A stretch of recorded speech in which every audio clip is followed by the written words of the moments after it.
Hello guys, welcome to the Wars and Weapons channel. In my last video, I talked about the history of the First Crusade and I ended it by mentioning the Battle of Durilam, and in that I said that they made the strategic and holy city of Antioch compromised to their attacks. Now in this video we're going to talk about the rest of the First Crusade, and we're going to start it off where we left it on the last episode. We're going on for the siege of Antioch. Now, the siege of Antioch was definitely one of the most known battles in the Princess Crusade and the entire First Crusade, or the entire Crusades. It was a pretty even battle with 62,000 Muslim warriors, like the garrison and relief troops, we call 62,000, and 62,000 Christian crusaders with naval support. It was a pretty even battle.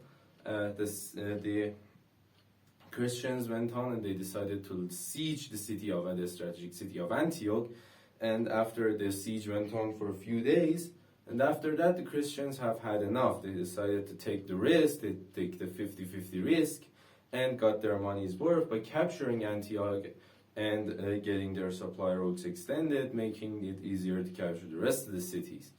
Now, the next battle we're going to talk about today is the Siege of Jerusalem, what many people consider to be the end of the First Crusade, but we're going to cover another battle that was also considered the end of the First Crusade.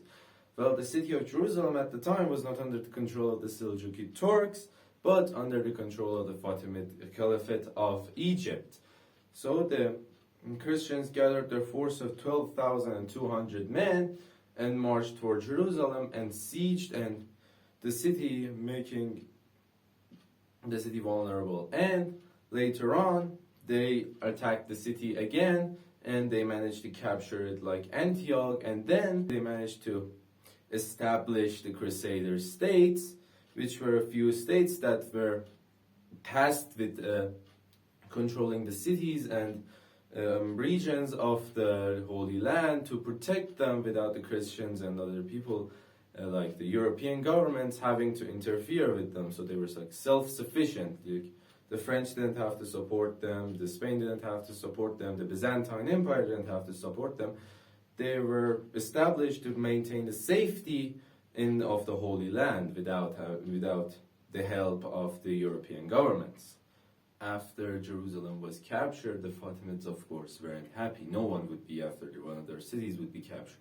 So they gathered a large force of 20,000 troops and went on to recapture the city of Jerusalem, which the Christians learned about it, and of course, the army was highly trained. They were part of the best troops the Fatimid Caliphate of Egypt had to offer. So the people in the kingdom of Jerusalem, one of them Crusader states, noticed that like if the army reaches here, we're screwed. We have no way of surviving such a force coming towards us. So they sent 12,200 men under the command of Godfrey of Bouillon and marched towards the 20,000 soldiers that were coming. The Godfrey of Bouillon, the first ruler of Kingdom of Jerusalem, managed to lure the enemy to Ascalon, which led to the siege of Ascalon by the Muslim troops.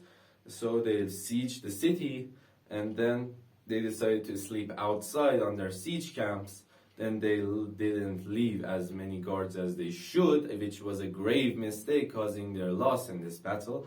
And at dawn, the Christians saw that the Muslims are sleeping and their guards are not enough to warn the whole army to get all of them in a battle-ready situation. So they quickly killed the half-ready infantry army of the Fatimids and then killed the rest of them while they were sleeping or weren't ready to fight and were surprised, like sleepy, and then they would finish them off pretty easy. And with the commander of the Fatimids managed to escape, but he left his loot behind, leaving a great fortune for the kingdom of Jerusalem. He estimated 12,700 Muslim deaths, while there could be much more due to the fact they were all caught on surprise. With this action ended the First Crusade, but the safety of the kingdom of Jerusalem provided, and well, the First Crusade ended. Anyway, Thank you for watching this video. Make sure to like the video, subscribe to the channel, and ring the war bell to be notified of the rest of the wars that may occur on the channel later. Thank you for watching again, and stand by for the next video.